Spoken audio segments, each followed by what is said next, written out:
Salam alaikum, Azur Fillaoun. Bonsoir. Avant de venir au sujet qui nous concerne aujourd'hui, sur la banalisation du scandale, du péril qui pèse sur la nation, sur cette incroyable léthargie qui s'est emparée de la société algérienne, je voudrais commencer par vous donner un exemple très significatif sur ce phénomène de la banalisation, que des gens intelligents, très intelligents, ont parfaitement compris et qu'ils régulent au mieux de leurs intérêts, voire parfois de leur survie. Il n'y a pas très longtemps, à peine un peu plus qu'un siècle, l'antisémitisme, la haine du juif, s'exprimait ouvertement, sans chercher à s'en cacher. La haine du juif était tellement banalisée qu'on ne comprenait même pas qu'on puisse la dénoncer. C'était même, à la limite, une sorte d'affirmation sociale et religieuse. Casser du juif, le stigmatiser, appeler à son extermination, au motif de sa seule appartenance, était rentré dans les mœurs, dans le socialement correct, dans le politiquement correct, dans la conviction ambiante qu'il n'y avait rien de mal en cela, et que c'était même méritoire à la limite. Un tournant, pourtant, parmi d'autres qui allaient suivre, eut lieu lors de l'affaire Dreyfus, qui allait bouleverser les idées toutes faites au sein de l'opinion, interpeller les consciences. Les Juifs et tous ceux qui étaient révoltés par le sort affreux qui leur était fait, entreprirent de ne plus laisser les actes, voire même les expressions antisémites, passer sans les dénoncer, voire même sans les combattre. Cela ne se fit pas sans peine, puisque le plus innommable s'abattit sur les Juifs pendant la Deuxième Guerre mondiale. Nous connaissons la suite. L'Occident, qui était le principal coupable de ces atrocités commises contre les Juifs, fit payer la facture par les Palestiniens. Et tout le monde trouva son compte, sauf les Palestiniens. Il n'en demeura pas moins que maintenant, pour la moindre atteinte aux Juifs, fût-elle juste verbale, c'est une véritable levée des boucliers. Au point où ceux qui ne dénoncent pas l'acte, l'écrit ou la parole antisémite sont cloués au pilori de l'infamie. Au point où, pour la moindre atteinte contre un Juif, en raison de son appartenance, c'est toute la société, ses médias, ces politiciens, ces intellectuels qui se précipitent pour condamner, parfois avant même de vérifier qu'il n'y a pas eu manipulation quelque part. Et c'est de bonne guerre. Chat échaudé craint l'eau froide. Il n'est pas question de laisser la moindre attaque antisémite se noyer dans la banalisation. Voilà ce que ces gens intelligents ont compris. Le danger de la banalisation dans l'agression. Par contre, en ce moment même où je vous parle, des musulmans sont massacrés par centaines de milliers. Ce ne sont pas des agressions verbales ou écrites, ce sont des carnages par centaines de milliers de musulmans. Parfois en raison de leur seule appartenance, comme en Birmanie, comme en Centrafrique. Mais ça n'est même pas relevé dans les rubriques des chiens écrasés. Banalisation. Pourtant, et vous pouvez le constater par vous-même sur Facebook ou YouTube, même si les vidéos sont retirées après quelques heures, des crimes horribles sont commis chaque jour contre les musulmans. Et quand je dis crimes horribles, c'est peu dire en vérité. De jeunes enfants sont pendus, brûlés vifs, égorgés en présence de leurs parents, qui subissent le même sort après avoir assisté à celui de leur progéniture. Et en Centrafrique, justement, où tout cela se passe en ce moment, en Centrafrique, il y a des images et des vidéos, là aussi, de la chair humaine de musulmans égorgés et grillés et vendus dans les marchés et dans les gargotes. De la chair humaine et grillée publiquement en plein jour, à ciel ouvert, elle est vendue dans les gargotes des marchés. Et certains de ceux qui se disent des chrétiens les dégustent de façon ostensible en claquant la langue sous l'œil de la caméra. Vous pouvez aller voir, c'est sur Facebook et YouTube. Pourtant, ces carnages, ces atrocités, qui n'ont pas de nom, ne font réagir ni les habituels philosophes, ni ces politiciens si lestes à dénoncer les attaques antisémites, ni même les opinions publiques occidentales. Pourquoi? Parce que justement, il a été fait en sorte que tous ces crimes soient banalisés, qu'ils entrent en normalité, si je peux dire. Banaliser, le maître mot.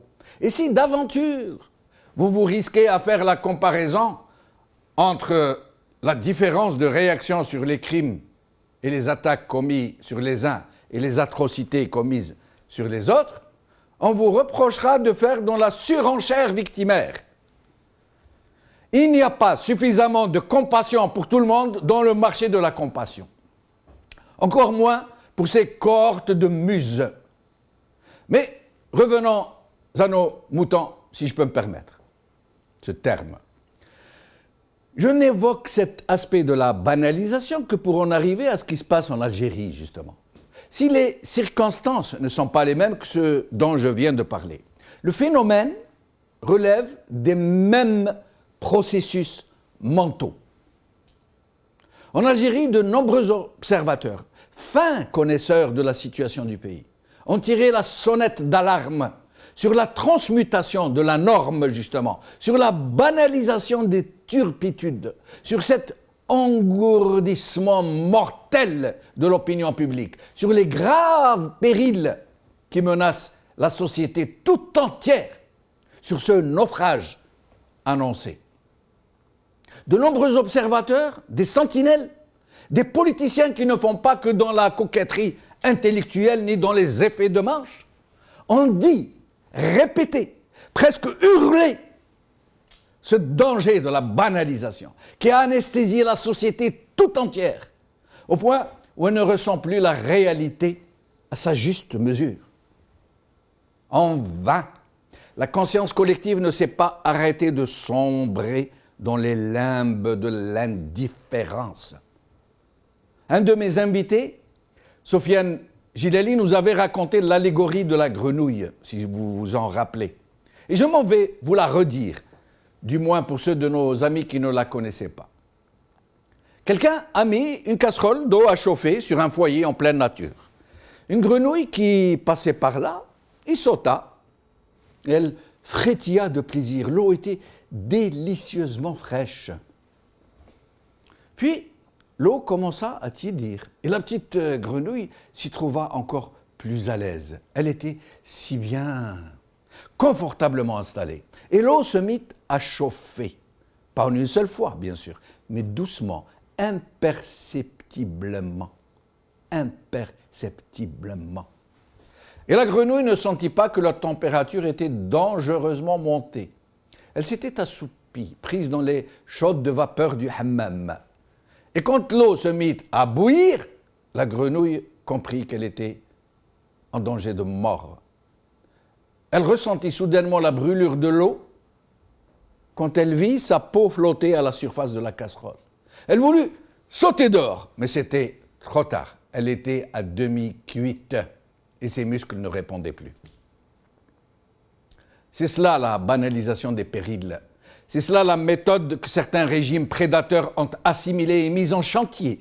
Ils ont compris que plutôt que de démentir les turpitudes qui leur sont reprochées et qui éclatent au grand jour, il fallait au contraire ne plus craindre l'opinion publique et l'inonder de scandales, noyer la turpitude dans la turpitude, gaver les consciences des gens d'écart en tout genre, installer l'anomie en système social et ainsi d'anormalité en excès en tout genre. La société a appris à se sentir bien dans toutes les situations, comme la grenouille, à ne rien ressentir de la nuisance des tragédies qui s'abattent sur le pays.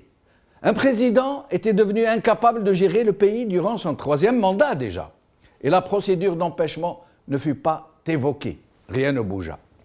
Un des nervis les plus proches du dit président fut nommé président du Conseil constitutionnel pour empêcher justement la mise en branle de l'article 88 sur l'empêchement. Et rien ne bougea.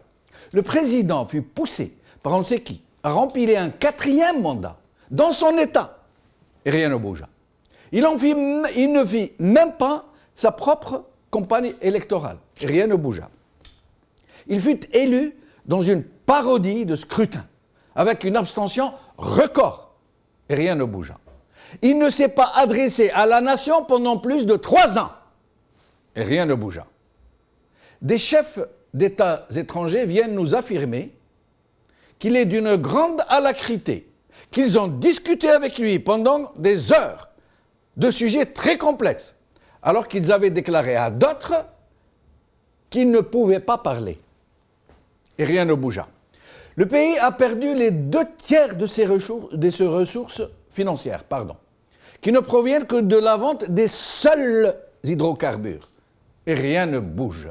Tout le monde sait que le seul fil qui permet aux Algériens de manger sont les réserves de change qui s'amenuisent de jour en jour, qui se réduisent en peau de chagrin. Mais rien ne bouge. Tout le monde sait que dans moins de 3 ans, ce sera une hécatombe multidimensionnelle, que tous les vents mauvais vont s'engouffrer dans la vie des Algériens. Et rien ne bouge. La grenouille est-elle cuite aujourd'hui? Le Monde. Les revenus pétroliers de l'Algérie ont chuté de 70% en moins de 2 ans. Le Figaro. Pourquoi l'Algérie fait peur à l'Europe? TSA. Le RCD prévient contre une banqueroute financière de l'Algérie. Par Hajer Gnenfa.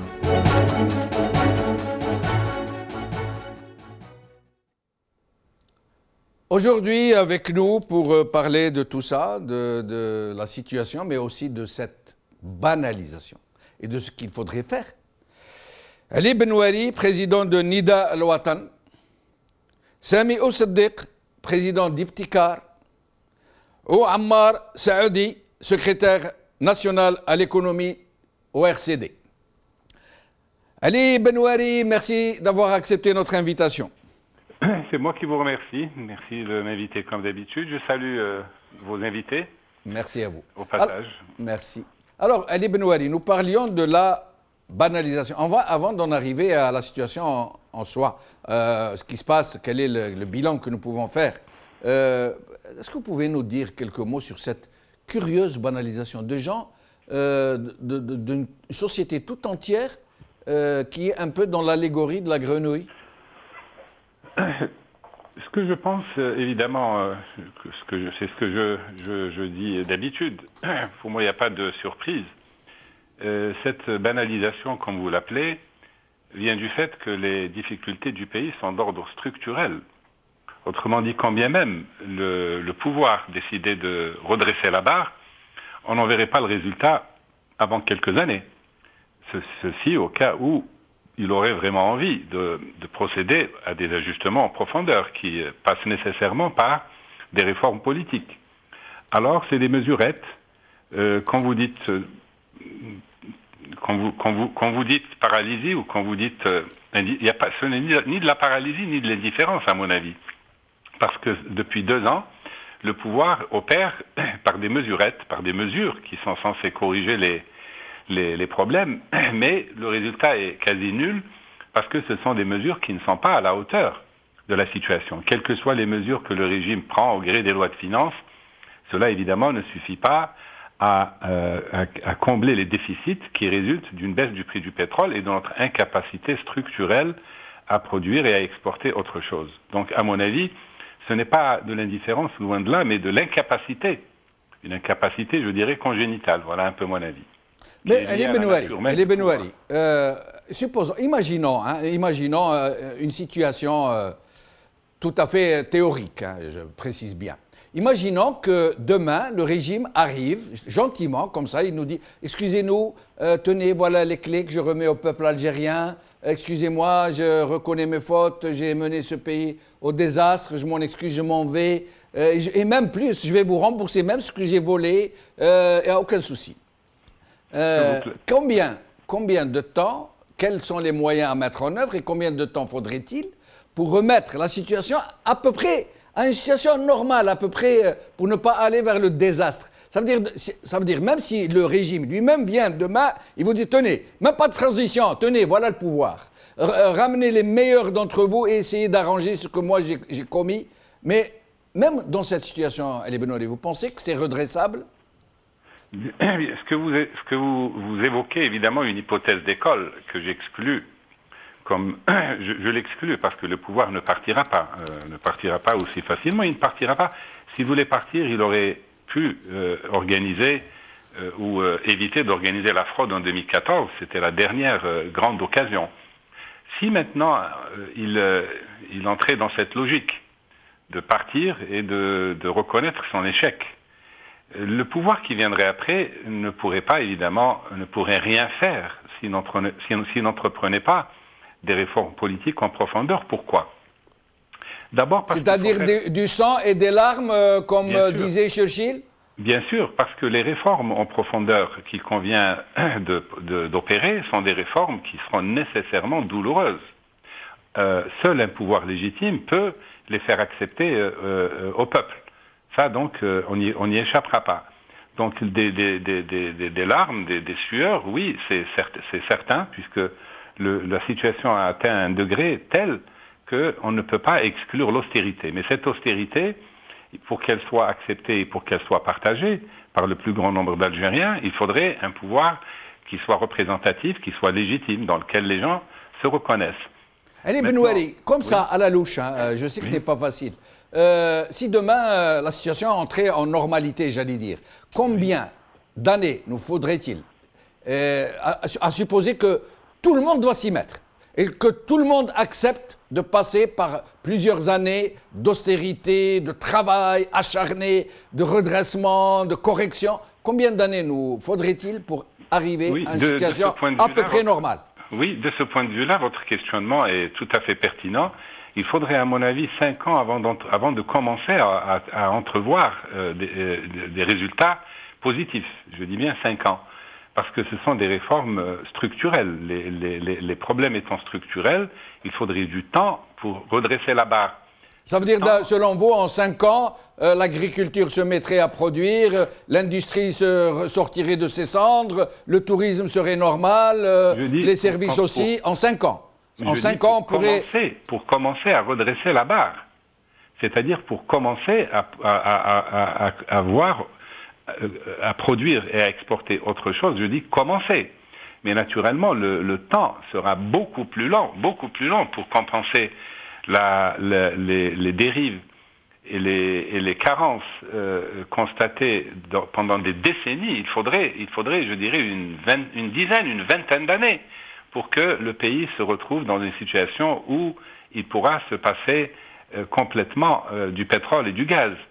Nous allons poser la question à Sami Ousseddiq, président d'Ibtikar, qui est avec nous. Sami Ousseddiq, merci d'être avec nous. Merci d'avoir accepté notre invitation. C'est moi qui vous remercie, Si Jamel. Le bonjour, ou plutôt le bonsoir à vos invités ainsi qu'à vos téléspectateurs. Merci. Alors, qu'est-ce que vous pensez? Je vous repose la même question. Si demain nous comme on dit, on se serre la ceinture et qu'on se mette au travail et que tout le monde s'y met et que même la diaspora revient au pays, que tous les gens honnêtes retrouvent un peu le droit à aider leur pays, à le redresser, combien d'années nous faudrait-il pour arriver à juste à devenir un pays à peu près normal, qui crée sa richesse, qui vit de la création de la richesse et non pas de ses seules ressources naturelles? Tout d'abord, laissez-moi vous dire qu'il ne s'agit pas juste d'une crise économique ou financière. À la limite, si c'était cela, ça serait plus simple. C'est une crise systémique, c'est un empilement de crises qui dure depuis 1962. Vous parliez tout à l'heure un peu de l'anesthésie de l'Algérie. Il faut revenir à ce contrat social non écrit. Permettez-moi de vous le dire en une phrase. En clair, cela voulait dire au pouvoir, vous avez le pouvoir, assurez-nous les moyens de subsistance. Cela voulait dire aussi que c'était une sécession politique. Nous ne nous intéressons pas à la politique, laissez-nous vivre. Ce contrat social va être rompu. Il est déjà rompu. Ça veut dire qu'il peut se manifester en cette phrase-là. C'est un grand souci qui se pose à nous. Parce qu'il va falloir sortir de cette pensée magique qui est la nôtre, tous collectivement, qui voudrait que chaque Algérien se dise « Aujourd'hui, ce n'est plus possible. Ça sera encore moins possible demain. » Pour vous revenir à votre question, combien de temps faut-il? Écoutez, je n'ai pas de boule de cristal. La seule chose que je pourrais vous dire, et là, effectivement, Ali Benouari a tout à fait raison, il faudra au moins une décennie. Mais ce qui est le plus important, c'est avant tout les dynamiques vertueuses qui peuvent se mettre en place. Et ces dynamiques vertueuses ne sont pas juste du domaine économique. Elles passent d'abord par le champ politique, le champ de la citoyenneté. Nous sommes aujourd'hui une société de défiance. Chaque Algérien se défie de l'État et de son voisin d'une certaine façon. Il faut renouer avec une société de confiance. Et la seule façon de renouer avec une société de confiance, c'est aller vers une représentativité réelle et efficace de ces pays, de notre pays, à travers ses forces démocratiques et celles qui acceptent le jeu de l'alternance politique et qui ont à cœur l'intérêt général et le devenir de notre pays. Mais Sami Osselder, excusez-moi de vous interrompre. Comment y aller quand vous posez un tel constat, vous venez de le dire très justement, cette sorte de contrat social qui consiste pour la multitude que nous sommes, à dire à nos dirigeants, tant que vous nous assurez la subsistance, la rente, sans rien faire, sans rien bouger, que nous avons nos voitures, nos 4x4, nos maisons, nos bazars chinois, nos trucs, vous pouvez continuer à piller le pays, à le mener droit à l'abîme, il n'y a aucun souci. On est tous dans le même bateau. Mais si jamais vous ne pouvez plus nous assurer ça, alors là, on va vous contester. Et donc, si on est dans ce schéma, comment alors, selon vous, en termes concrets, aller vers cet idéal que vous nous décrivez d'une société tournée vers le vertueux, vers la mise en place de dynamiques vertueuses, justement? Je parlais d'abord de confiance. Vous savez, la vertu est un concept qu'il faut utiliser de façon modérée. Ce que je dis dans tout cela, c'est qu'aujourd'hui, effectivement, la matrice en place donne tous les signes de vouloir rester en l'état. La dernière constitution est là pour nous l'indiquer. Le point central de cette constitution, c'est quand même, aujourd'hui, je dirais, la sanctuarisation et l'augmentation des pouvoirs, non pas de l'exécutif, mais du président de la République. Et cela, ce n'est pas fait pour le président de la République actuel, qui aujourd'hui est en place, mais c'est fait pour son successeur.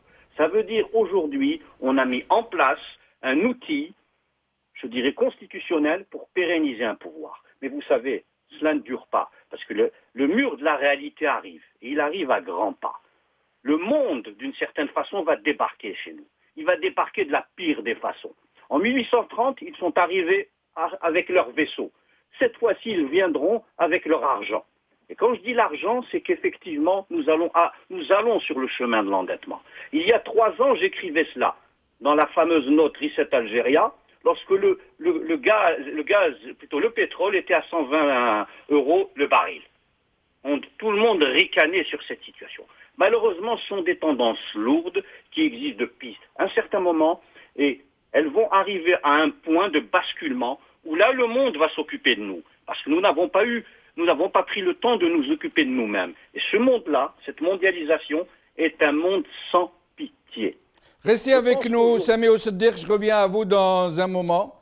Je reçois à présent Ammar Saoudi, secrétaire national à l'économie au RCD.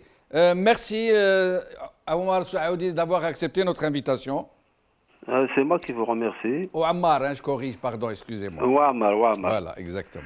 Alors, faites-nous d'abord, donnez-nous un peu d'abord votre avis sur la situation économique aujourd'hui en Algérie, puisque vous vous en occupez au sein de votre formation politique. Je vous entends un peu faiblement. On aimerait avoir votre avis sur la question économique aujourd'hui en Algérie, sur l'avis de votre formation du RCD. Bien, mais je vous remercie. Je salue M. Ousdir et M. Benouari et tous les auditeurs. Bien, je pense qu'on n'aura pas beaucoup le temps disons, parce que vous avez fait un éditorial un peu, comment dirais-je, moi j'aurais souhaité dire quelques mots sur votre éditorial, mais Malish, bon, si on a le temps Je vous en prie, exprimez-vous. On va revenir, Malish, on va revenir. Allez-y, je vous en prie. Ne tenez pas compte de ma question et parlez comme vous le souhaitez. Voilà, non, maintenant, vous savez, bon, je crois qu'on ne peut pas dire que les Algériens s'accommodent ou se sont accommodés de la situation.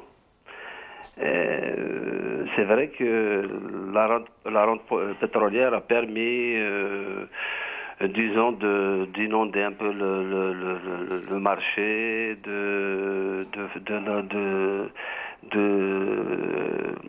d'avoir des transferts sociaux importants, etc. Mais il y a quand même eu des résistances à ce système politique. On ne peut pas dire que je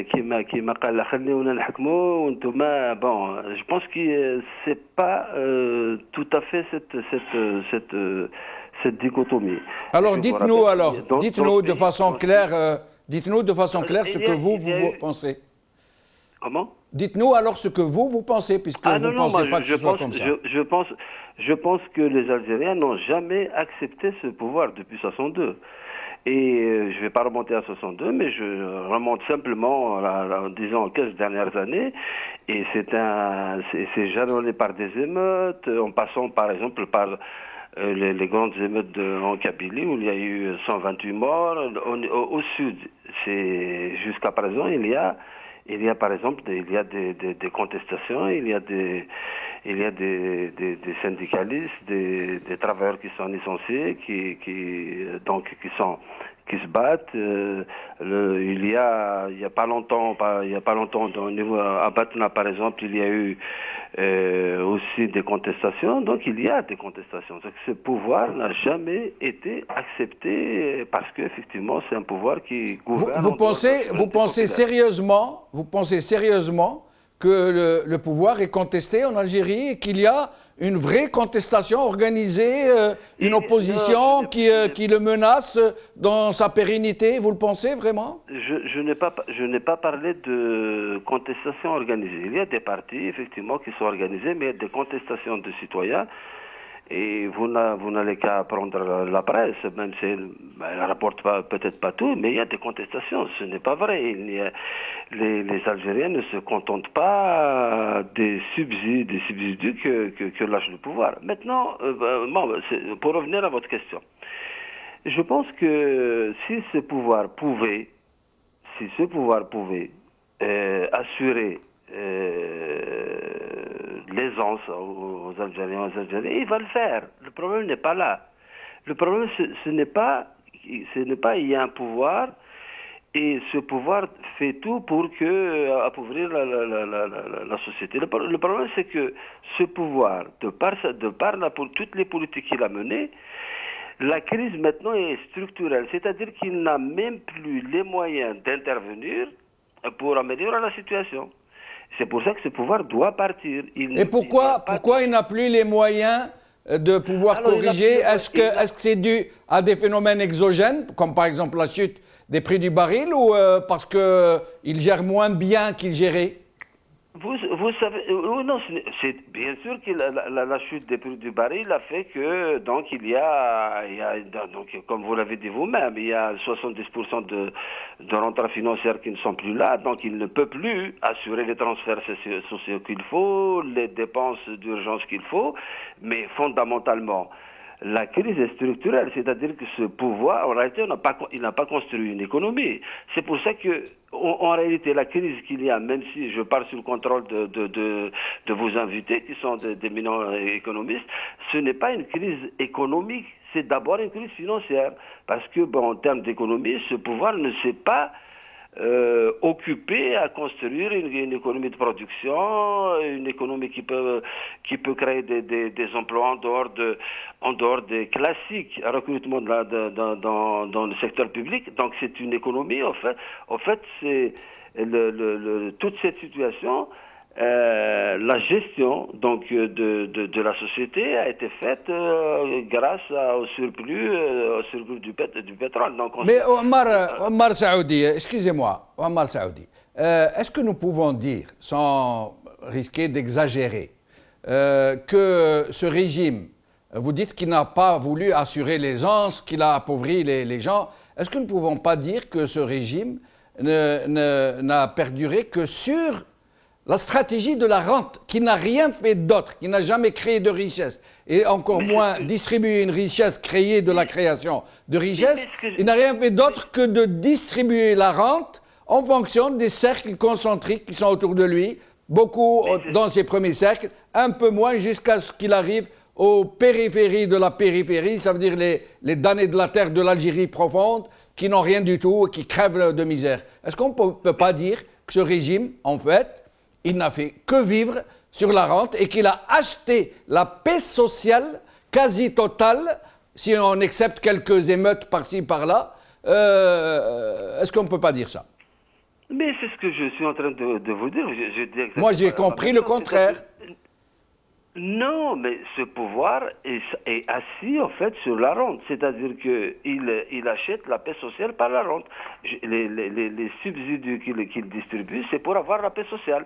Donc il n'y a pas, si vous voulez, un projet économique qui fait que, par exemple, les ressources en hydrocarbures seraient utilisées pour le développement. Donc le gros des ressources en hydrocarbures sont partis soit dans la corruption, soit dans l'achat des clientèles, l'entretien des clientèles, et bien sûr, une partie pour acheter la paix sociale. Donc le drame, c'est celui-là. Mais le problème n'est pas économique. Le problème est politique. C'est-à-dire que quand vous n'avez pas un pouvoir légitime, un pouvoir qui est sur un programme, qui a des comptes à rendre, au moins après une élection, parce que vous savez bien que dans les pays où donc les instruments démocratiques sont présents, au moins on peut confier à quelqu'un ou une assemblée, disons un mandat de gérer le pays, mais au moins, lorsque ce mandat est terminé, les citoyens peuvent sanctionner positivement ou négativement. Je reviens à vous, Omar Saoudi, pour vous demander de nous dire ce que préconise votre formation politique pour sortir justement de cette situation. Je reviens à Ali Benouari. Ali Benouari, est-ce que nous pouvons dire aujourd'hui que l'Algérie est en danger? Et si oui, qu'est-ce qu'il faut faire pour éviter de sombrer dans l'inconnu, d'aller dans le mur? Écoutez, le pays est en danger, c'est manifeste. Donc il est manifeste que le pays est en très très grave danger. Danger non pas simplement parce que la situation économique est mauvaise, danger parce que précisément il nous faut beaucoup de temps, comme vous l'avez souligné tout à l'heure, pour redresser la barre. Autrement dit, à supposer que ce régime s'en aille aujourd'hui, le désastre est consommé. Ça veut dire qu'il laissera le pays dans une situation où l'austérité devra être instaurée à tous les niveaux et où les Algériens souffriront. Donc la période des vaches grasses est terminée. Donc au lieu de laisser, comme ils l'ont promis, je parle du régime de Bouteflika et ses sbires, au lieu de laisser un pays prospère, ils vont laisser un pays en ruine. Quoi qu'il arrive, parce qu'on focalise beaucoup sur les prix du pétrole, mais en réalité, comme je le disais, les problèmes sont structurels, c'est-à-dire que même si les prix se stabilisaient, même s'ils devaient doubler, même s'ils devaient monter à 60, 70 $, la crise économique, elle sera différée, mais ses conséquences seront encore plus désastreuses. C'est-à-dire si les réformes structurelles dont je parlais ne sont pas entreprises le plus tôt possible. Aujourd'hui, voyez-vous, le régime se gargarise d'avoir des réserves de change élevées. Ces réserves de change, dans le meilleur des cas, si le pétrole ne remonte pas, elles vont durer 2 à 3 ans. Le régime, évidemment, se complaît à dire que c'est grâce à nous, voyez-vous, on traverse la crise parce qu'on a été prévoyant et qu'on a accumulé des réserves de change. Quelle plaisanterie, quelle fumisterie. Parce que ces réserves de change, c'est le produit, c'est l'argent du peuple. Et encore heureux qu'il y ait un peu d'argent en caisse. Mais nul doute que ces réserves de change seront dissipées jusqu'au dernier dollar. Le régime ne partira pas tant qu'il restera un dollar en caisse. Et encore une fois, le problème, c'est que tôt ou tard, nous allons payer l'addition. Tôt ou tard, nous allons payer très très cher l'accumulation de la non-gestion du pays depuis des décennies et singulièrement depuis 1999. Puis pourquoi depuis 1999 ? Pourquoi est-ce qu'il pèse sur ce pouvoir une responsabilité beaucoup plus grande que celle qui a pesé sur Boumedienne, sur Chedli et les autres ? Et tout simplement parce qu'aucun d'entre eux n'a eu à sa disposition une manne aussi considérable. Pensez que de 1962 à 1999, en 27 ans, le pays n'a engrangé que 40 milliards de dollars. Et il a réalisé des investissements qu'on voit encore de nos jours. Eh bien, en moins de temps, le pouvoir de Bouteflika a gaspillé plus de 800 milliards de dollars. Donc, ce qui est en jeu, c'est que ces réserves de change, si aujourd'hui le pouvoir s'en va, le pouvoir qui le remplacerait, qui serait nécessairement démocratique, du moins nous le souhaitons, pourrait entreprendre des réformes douloureuses avec les moyens de les financer, c'est-à-dire atténuer l'austérité sur les plus faibles, arriver à une répartition de l'austérité de manière équitable et pouvoir entreprendre des réformes sectorielles à tous les niveaux, notamment au niveau industriel, au niveau agricole, etc., avec les moyens de les financer. Ce qui est dramatique et ce qui est grave, et ça il faut le souligner, c'est que ce régime est en train, aujourd'hui même où nous parlons, de nous priver, d'interdire aux Algériens de financer ces réformes de structure qui sont rendues nécessaires par la destruction de l'économie nationale dont ils sont responsables. Non seulement ils ont détruit le pays, mais ils nous privent aujourd'hui de la possibilité, avec le peu d'argent qui reste, de pouvoir entreprendre les réformes pour le sauver. Donc ils l'ont détruit et ils nous interdisent aujourd'hui de pouvoir sauver le pays avec ce qui reste, parce qu'ils vont gaspiller ce qui reste. Et ils vont nous entraîner droit dans l'abîme. Regardez le Venezuela. Si vous voulez, on peut parler et faire la comparaison avec le Venezuela qui nous offre, heureusement ou malheureusement pour ce malheureux pays, l'exemple de ce qui nous arrivera bientôt. Mais Ali Benouari, ce régime a réussi à acheter la paix sociale depuis 1962 d'ailleurs. Il l'a toujours fait d'une façon ou d'une autre, avec plus ou moins d'argent. Mais aujourd'hui, si demain un nouvel État se profile, une véritable démocratie, un État de droit, des gens responsables qui vont dire la vérité au peuple, qui vont lui dire il va falloir passer par plusieurs années d'austérité, presque de pauvreté, qu'il va falloir se passer de tout le superflu et gagner à la sueur de son front tout ce qu'on nous consommera. Est-ce que vous pensez qu'une société qui a été habituée ainsi depuis plus de 50 ans à vivre comme ça, sans rien faire en fait, de ne pas créer la richesse, mais quand même de vivre à un niveau de consommation qui est presque celui des pays européens, du moins pour plusieurs catégories sociales, est-ce que vous pensez qu'ils vont marcher les gens ? C'est un bon questionnement, mais moi je suis confiant que si les Algériens élisent leurs représentants, s'ils avaient l'assurance que le pays était entre les mains de leurs représentants dûment élus, ils se rendraient compte très vite que malgré les sacrifices qui leur seront demandés, ils n'ont pas le choix. Ils pourraient renvoyer ceux qu'ils ont élus et élire d'autres gens, d'autres équipes, mais ils s'apercevront que au final, l'addition restera salée. Au final, le prix qu'il faudra payer restera élevé. Mais ils accepteront parce que ils sentiront que le pouvoir est entre leurs mains, que leur destin est entre leurs mains. Et ça me rappelle ce que disait tout à l'heure Sissam Siddiq, le contrat, ce sera un nouveau contrat social, et non, qui sera basé non pas sur ça sera différent. Le contrat social sera différent. C'est nous qui gérons et c'est nous qui profiterons de la bonne santé ou de la mauvaise santé de l'économie. Donc ça sera un nouveau contrat social, une redéfinition majeure et radicale du rapport entre gouvernants et gouvernés.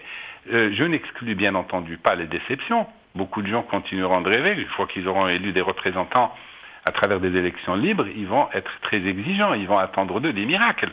Et puis au bout de 2, 3, 4 ans, 5 ans d'austérité, ils vont réaliser que le miracle n'a pas eu lieu, mais il faut leur faire confiance. Ils verront chaque année, ils verront chaque année le résultat de leurs efforts, des efforts de la nouvelle politique qui sera menée, et faisant confiance à leur intelligence, ils se rendront la confiance, évidemment, l'espoir, ils le retrouveront très vite, mais en même temps, ils se rendront compte à ce moment-là combien le désastre a été grand, combien le prix à payer pour la collaboration, entre guillemets, l'indifférence dont ils ont fait preuve vis-à-vis des pouvoirs dictatoriaux qui se sont succédés, combien ce désastre a été important. Merci Elie Benouari, restez avec nous jusqu'à la fin de l'émission. Sami Ousseddiq, Elie Benouari était en train de nous projeter le meilleur des mondes, ça veut dire si jamais tout se passe bien et que nous pouvons aller vers un redressement. Il a dit même dans cette situation, il faudra consentir beaucoup de sacrifices pendant plusieurs années pour pouvoir arriver enfin à comprendre combien nous avons payé très cher notre connivence avec ce régime en l'acceptant à notre tête. Mais vous, sinon, imaginons le scénario inverse, que ce régime n'accepte pas de partir, qu'il va s'incruster encore plus qu'il ne le fait, et c'est ce qui est vraisemblablement attendu. Qu'est-ce qui pourrait se passer dans ce cas ? D'abord, je voudrais juste rajouter quelque chose à ce qui a été dit quant à la sécession politique. Bien évidemment, il y a des révoltes en Algérie, et depuis de nombreuses années. Mais, comme vous l'avez si bien dit, il n'y a pas véritablement un mouvement politique, il n'y a pas une traduction politique. Bien au contraire. Le taux de participation aux élections nous montre bien combien les Algériens sont aujourd'hui méfiants de la politique. Il va falloir leur donner des gages. Et là, je veux bien dire une chose qui soit très claire, loin de moi l'idée de dire que les partis n'ont pas fait ce qu'ils devaient faire. Ils ont fait ce qu'ils ont pu. Que cela soit clair. Ceci dit, sur la situation aujourd'hui, plutôt demain, moi je pense qu'effectivement, sans une véritable prise de conscience, qui tout indique qu'elle n'aura pas lieu en tout cas, il ne sera pas possible de sortir sans dégâts de cette situation. Je sais, parfois on me dit, mais pourquoi vous dites ça? Je dirais la responsabilité n'est pas vers ceux qui disent cela, mais c'est ceux qui ont amené cet état de fait. Nous disons la vérité. Aujourd'hui, s'il n'y a pas véritablement un nouveau contrat social, s'il n'y a pas des véritables forces démocratiques, compétentes, probes, éthiques, qui puissent remettre ce pays en marche, je ne vois pas d'avenir sous cette forme-là. Et je pèse mes mots. Parce qu'aujourd'hui, il faut bien comprendre que si nous voulons un autre avenir, il faudra à nous, Algériens, collectivement, citoyens, prendre en charge notre destin. En termes concrets, Sami Ousseddiq, vous aviez dit tout à l'heure... Si vous me coupez, je ne pourrai pas continuer. Allez-y, je vous en prie. Voilà, d'accord, merci. En termes concrets, la situation va continuer à se dégrader. Mais de l'extérieur, on va nous demander de changer des choses. On va commencer à les changer. Mais de mon point de vue, je pense que la donne, d'ici 3-4 ans, au grand maximum, les cartes vont être distribuées. Alors, elles vont être redistribuées, soit sous une forme pacifique, soit, hélas, à cause de la violence. Justement, c'est la question que je voulais vous poser. Vous disiez tout à l'heure que si nous basculons, le monde va s'occuper de nous. Plus concrètement, qu'est-ce que vous voulez dire? Très simplement. Je vous donne un exemple très simple. Nous allons vers l'endettement. Nous parlions effectivement du fonds de régulation sociale. Vous savez, ce fonds de régulation des recettes, pardon. Ce matelas qui devait nous permettre de traverser l'océan tranquillement. Eh bien, ce matelas est troué, monsieur. Cette année, il n'y aura plus que 15 milliards à l'intérieur de ce fonds. L'année prochaine, il n'y en aura plus que 7 milliards. À titre indicatif, cette année, nous avons importé pour plus de 50 milliards de produits et services. Ça veut dire que nous allons aller sur le marché de l'endettement à des conditions léonines et surtout, je dirais, avec des conditionnalités qui vont attenter à notre indépendance. Et c'est cela, lorsque je vous dis que l'étranger est proche à venir intervenir dans notre capacité d'indépendance et de décision politique. En cela, ce qui se passe est encore très grave. Restez avec nous jusqu'à la fin de l'émission, Samuel Siddiq. Je reviens à Omar Saoudi. Je vous demanderai de nous dire ce que le bilan étant fait, ce que le RCD, qui vient de conclure son congrès, ce que le RCD préconise justement pour redresser la situation. Bien, on n'a pas tenu de congrès, on a tenu un conseil national. D'accord, un conseil national. Un conseil national. Non, mais je voudrais, moi je pense que comme vous invitez, je pense, je le suggère un peu, bon, le problème n'est pas économique, le problème est politique. Maintenant, moi je pense quand même qu'il y a des choses qu'il faudra rectifier. Quand vous dites que il y a une connivence entre le régime et le peuple dans le fait que... Non, je pense que ça, moi personnellement, je le récuse totalement. Vous savez, après la décennie noire, ou rouge, qui m'a donc avec une situation économique catastrophique, les 200 000 morts, des destructions, des privations. Et c'est vrai que les gens ont tout à fait, quand il y a eu donc un peu, bon, on va pas revenir sur ça, quand il y a eu un peu, disons, l'extinction des massacres, des destructions, etc., et que les gens pouvaient plus ou moins, vous savez, il y a des gens qui n'ont pas regagné leur village jusqu'à maintenant. Donc, on ne peut pas demander à une population qui a été sévrée sur le plan physique, psychologique, pendant une dizaine d'années, de sortir dans la rue pour manifester frontalement son opposition au régime. Donc après, effectivement, on a eu, je ne sais pas, je pense que c'est une chance ou une malchance d'avoir des prix du pétrole qui sont effectivement à la hauteur que vous savez, les gens ont tenté de souffler un peu, etc. Mais ça, on peut pas dire qu'il y a une connivence. Il y a toujours eu, et c'est pas pour le répéter, il y a toujours eu des contestations sur le fait qu'il y a donc les pasteurs, il y a un régime qui n'est pas légitime, etc., etc. Bon. Non, moi je pense que ça, il faut que ça soit dit, parce que il n'y a pas une population, je veux dire, c'est pas vrai. Et les gens contestent. Maintenant, les grandes contestations, c'est vrai, devant une répression, devant un régime qui a...